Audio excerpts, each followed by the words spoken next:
Hello dear student, welcome to my YouTube channel. आज हम लोग क्लास 10 साइंस के चैप्टर नंबर 8 जिसका नाम है जीव जनन कैसे करते हैं। ठीक है, तो आइए इसके बारे में पढ़ते हैं। तो सबसे पहले देख लीजिए जनन। जनन आखिर होता क्या है।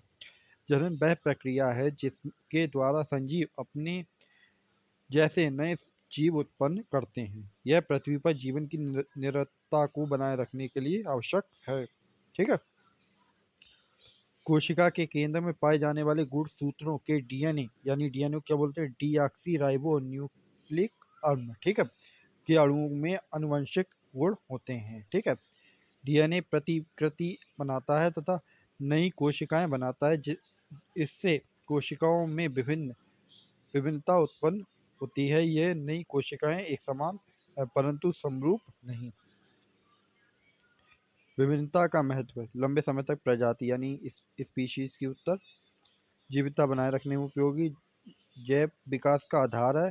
अच्छा, उसके बाद आ जाइए प्रजनन। प्रजनन क्या होता है, प्रजनन के प्रकार। अलैंगिक प्रजनन, उसके बाद लैंगिक प्रजनन। ठीक है, इन दोनों के बारे में पढ़ते हैं। सबसे पहले अलैंगिक प्रजनन यानी एकल जीव नए जीव उत्पन्न करता है, मतलब एक ही जीव नए जीव उत्पन्न करता है। युग्मन का निर्माण नहीं होता है।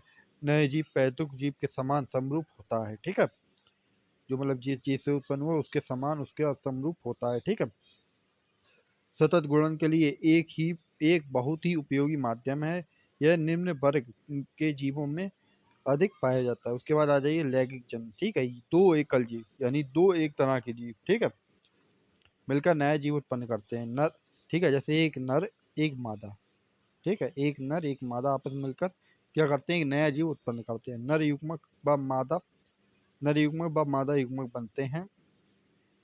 नया जीव आनुवंशिक रूप से पैतृक जीवों के समान होता है परंतु समरूप नहीं होता है। ठीक है, मतलब उनके जैसे उनके जैसी कुछ क्वालिटियां उनमें होती हैं, थोड़ा बहुत उनसे रूप मिलता है, लेकिन बिल्कुल सेम वही रूप हो ऐसा नहीं होता है। ठीक है, प्रजाति विभिन्नता उत्पन्न करने में सहायक होता है, उच्च वर्ग के जीवों में पाया जाता है। अलैंगिक प्रजनन की विधियां क्या होती है, विखंडन।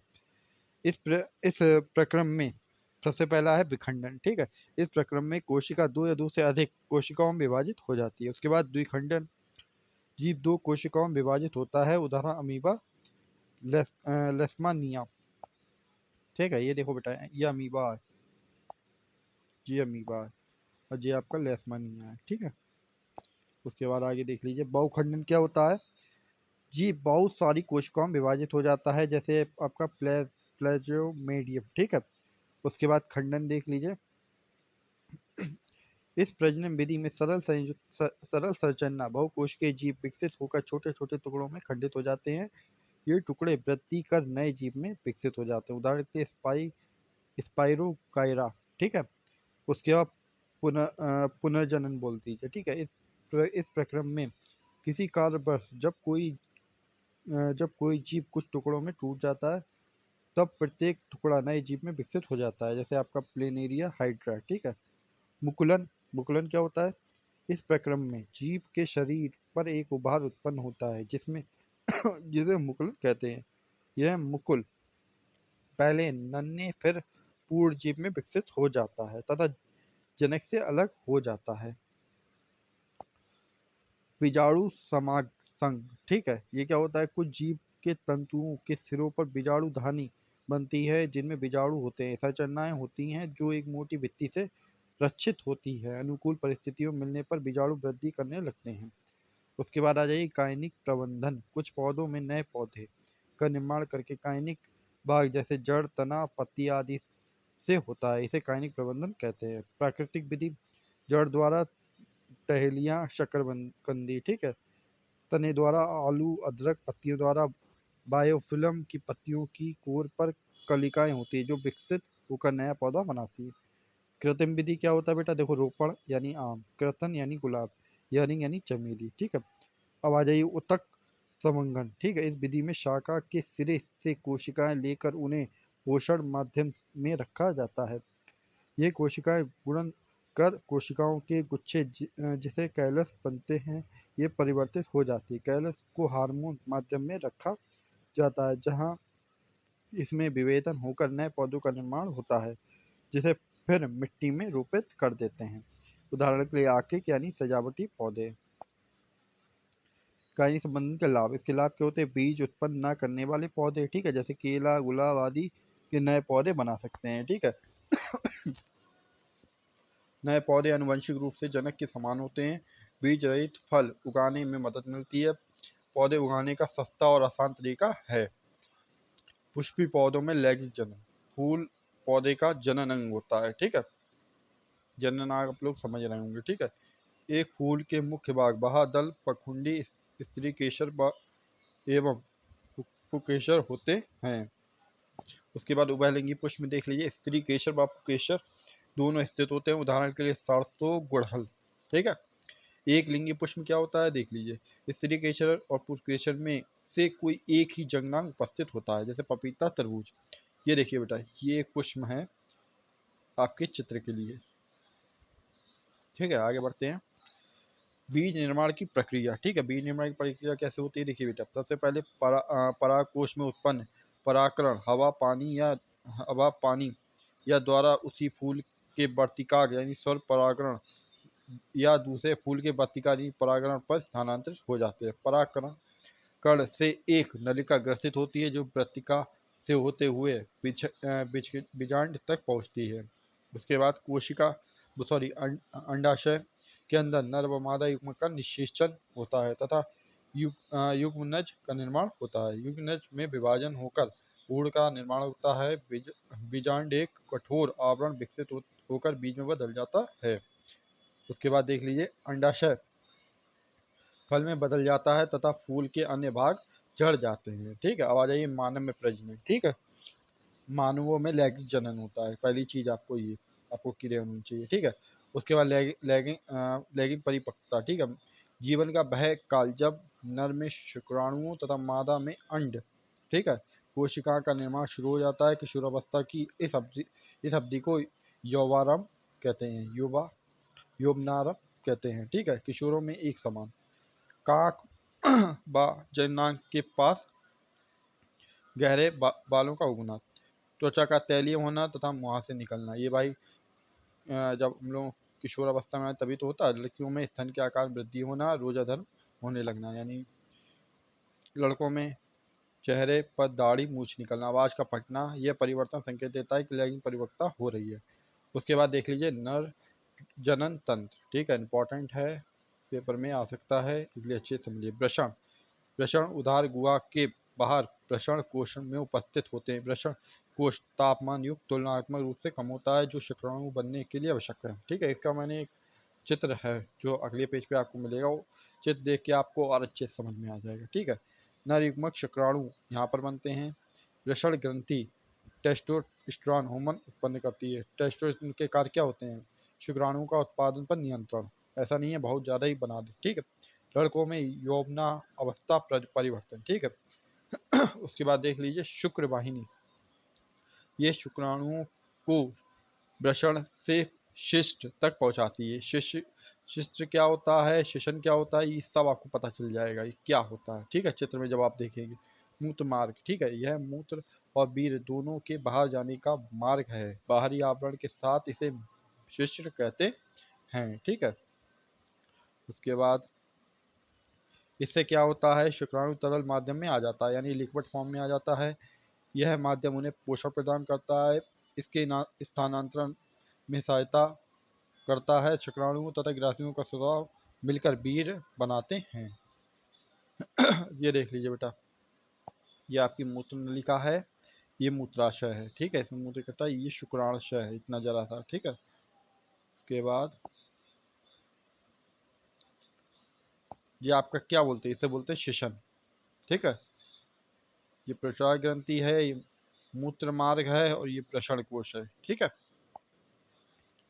ये आपका था मानव का जनन तंत्र, ठीक है। आगे बढ़ते हैं, मादा जनन तंत्र के बारे में जान लेते हैं। जैसे अंडाशय, मादा युग्मक अथवा आंड कोशिका का निर्माण अंडाशय में होता है। लड़की के जन्म के समय ही अंडाशय में हजारों अपरिपक्व अंड होते हैं। यौवन में पर इनमें कुछ अंड परिपक्व होने लगते हैं। दोनों में से एक अंडाशय हर महीने एक परिपक्व अंड उत्पन्न किया जाता है। अंडाशय एस्ट्रोजन व प्रोटोस्टोन हार्मोन भी उत्पन्न करता है। अंडवाहिका यानी अंडवाहिका जिसे बोलते हैं फेलोपियन ट्यूब अंडाशय द्वारा उत्पन्न अंड कोशिकाओं को गर्भाशय तक स्थानांतरण करती है। अंड कोशिका व शुक्राणु का निषेचन यहाँ पर होता है। गर्भाशय, ठीक है, यह एक थैलीनुमा संरचना है जहाँ पर शिशु का विकास होता है। गर्भाशय ग्रीवा द्वारा योनि में खुलता है। ये देख लीजिए बेटा, ये आप ये मानव का मादा का जनन तंत्र है, ठीक है। आगे ये इसके बारे में आप खुद पढ़ लीजिएगा, चित्र वीडियो स्टॉप करके आप खुद पढ़ लीजिएगा, ठीक है। जब अंड कोशिका निषेचन होता है, ठीक है, निषेचित अंड युग्मन कहलाता है जो गर्भाशय में रोपित होता है। गर्भाशय में रोपण के पश्चात युग्मन में विभाजन व विभेदन तथा भ्रूण का निर्माण होता है, यानी प्रेगनेंसी बोल सकते हैं, ठीक है। प्लेसेंटा यह एक अपृष्ठ ऊतक है जिसकी तशरीनुमा संरचना गर्भाशय में धसी होती है। इसका मुख्य कार्य क्या होता है? माँ के रक्त में ग्लूकोज, ऑक्सीजन आदि पोषण भ्रूण प्रदान करना, ठीक है। भ्रूण द्वारा उत्पादित अपशिष्ट पदार्थों का निपटान करना, ठीक है। अंड में निषेचन से लेकर शिशु के जन्म तक के समय को गर्भ काल कहा जाता है, ठीक है, यानी प्रेग्नेंट पीरियड कहा जाता है। इसकी अवधि कितनी होती है? 9 महीने, ठीक है। यह चक्र लगभग 1 महीने का समय लेता है जिसे ऋतुस्राव अथवा रोजा धर्म कहते हैं, ठीक है, मंथली साइकिल। 40 से 50 उम्र के बाद अंडाशय से अंड युग्म का उत्पन्न होना बंद हो जाता है, फलस्वरूप रोजा धर्म बंद हो जाता है जिसे रोजानिवृत्ति कहते हैं। उसके बाद जनन स्वास्थ्य। जनन स्वास्थ्य का अर्थ है जनन से संबंधित सभी आयाम जैसे शारीरिक, मानसिक, सामाजिक एवं व्यवहारिक रूप से स्वस्थ होना, ठीक है। रोगों का लैंगिक संचरण, ठीक है, अन्य अनेक रोगों का लैंगिक संचरण भी हो सकता है जैसे जीवाणु जनित गिनेरिया सिल्पेस, ठीक है, विषाणु जनित यानी मस्ता, HIV, एड्स, ठीक है। इसे कैसे रोका जा सकता है? इसे कॉन्डोम के उपयोग से इन रोगों का संचरण कुछ सीमा तक रोकना संभव है। बिल्कुल नहीं रोका जा सकता है, कुछ सीमा तक। उसके बाद आ जाइए गर्भरोधन। गर्भरोधन क्या होता है? गर्भधारण यानी प्रेगनेंसी को रोकना ही गर्भरोधन कहलाता है। इसे किन विधियों द्वारा रोका जाता है? पहले यांत्रिक, शुक्राणुओं को अंड अंड कोशिका तक नहीं पहुंचने दिया जाता है, ठीक है, यानी शिशु को ढकने वाला कॉन्डोम। योनि में रखे जाने वाले सर्वाइकल कैप आते हैं। रासायनिक टेक्निक क्या होती है? मादा में अंड को ना बनने देना, इसके लिए दवाई ली जाती है जो हार्मोन के संतुलन को परिवर्तित कर देती है।